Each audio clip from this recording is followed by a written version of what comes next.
Welcome back to this week's Fastest Minute in Construction. I'm Nate Beck, Daily Reporter staff writer. Let's dig into the news.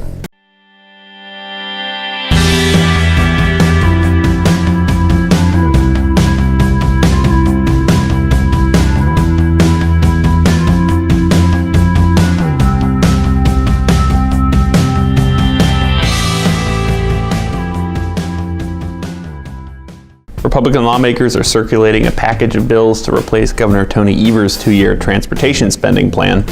The so-called Road to Sustainability package features more than a dozen different bills dealing with transportation policy. Many of these bills could be introduced in the next week or so. One main feature of the plan is a proposal that would toss out Evers' 8-cent a gallon gas tax increase and instead use a portion of taxes on cars and auto parts to fund the state's infrastructure budget. Another could also allow design-build companies to complete roadwork, a departure from the design-bid-build system that the state uses almost exclusively. It's a system that died in the legislature 2 years ago after a pilot program drew opposition from the construction industry. Legislative Republicans are also intervening in a federal lawsuit brought by two labor unions that aims to unravel Act 10, a lightning rod law seen as an affront to organized labor.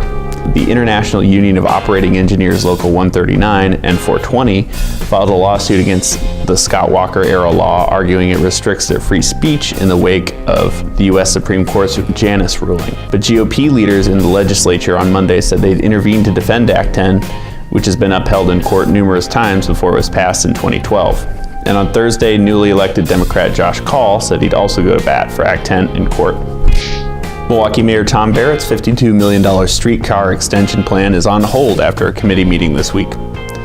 Members of a city committee voted to pause approval of the plan, which would add a route near the Fiserv Forum and plan for extensions into North and South Side neighborhoods.